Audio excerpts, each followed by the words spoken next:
The outputs of the build activity, there are 5 output types that constitute the complete build deliverable. So here we have the 5 output categories. Number 1, new product and service offerings, which include the complete high-level packages the organization will provide. The next one is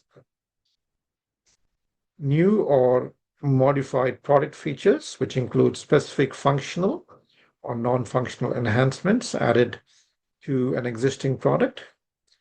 Next up is new or revised product documentation,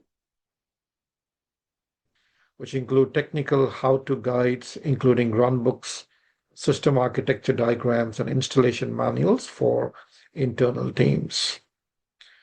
New and updated knowledge articles include practical information for service desk or service or self-service portals to help troubleshoot common issues. New or changed service catalog items include updated descriptions in the service portal, allowing users to request the new product or feature. So these 5 outputs together constitute the complete operational kit ready for transition. We have an ICR example, SAM's pet safe feature build outputs. 4 outputs from the pet safe build. One is feature, the actual code and sensor integration that triggers an alert when pet dander reaches a threshold. That's the core product output. And then we have documentation, which is a technical manual for Seattle fleet mechanics explaining how to test and recalibrate sensors during a vehicle service, which talks about operational readiness. And then we have knowledge article, an FAQ for the customer service team in terms of what should I do if a customer complains their car smells like pets, etc., which kind of supports readiness. And then we have catalog item, which is an update to the ICR booking app, adding a pet safe premium vehicles checkbox under the Seattle location. And this is about market readiness. So 4 outputs, 4 different audiences, all from one build cycle. And then steps of the build activity, assessment criteria 5.2.2. We're going to look into 4 steps. The exam may ask you to sequence them or identify which step applies in a particular scenario.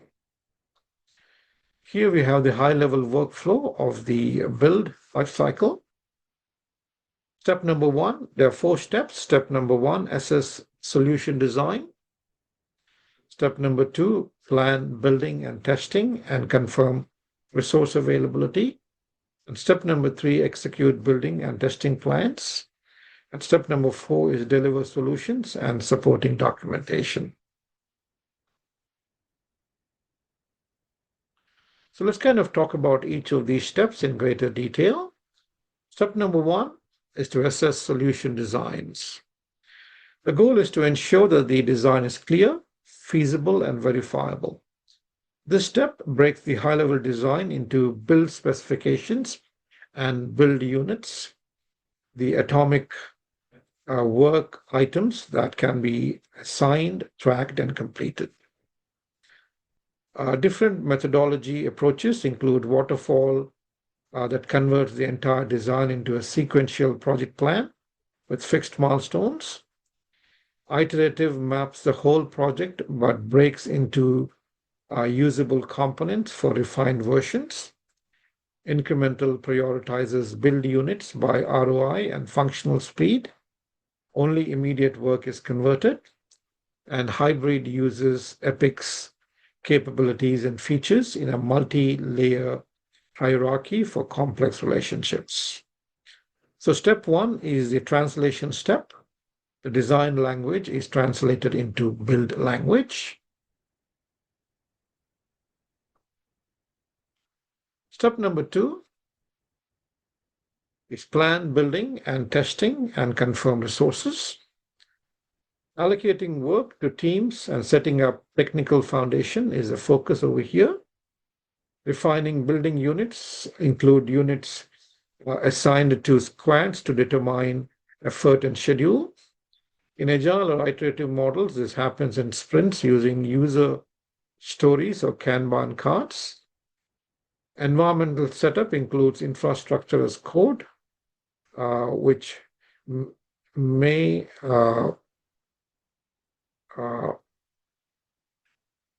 provision servers, databases, and networks automatically before a single line of applicable code is written, ensuring that the build environment is consistent and reproducible. So step 2 is the last planning step before execution. After this, the team is kind of committed. So step number 3 is execute building and testing plans. Execution follows a cyclical pattern: code, then unit test, then peer review, then QA test. The build cycle starts with code backend, then front-end UI/UX, then middleware and API integrations. Peer review via pull request checks code quality and security compliance. There are 4 QA test types. Positive testing is about checking and asking the question, does it work with correct inputs? Negative testing, does it handle invalid inputs gracefully?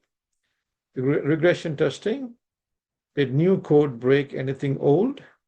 And non-functional testing, does it meet performance and security standards? So all 4 must pass before the code is ready for step number 4. So step number 4 is deliver solutions and supporting documentation.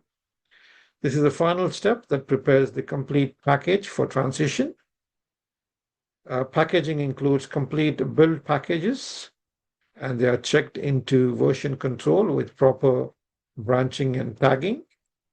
Documentations include operational manuals and technical debt reports, finalized and stored in appropriate repositories.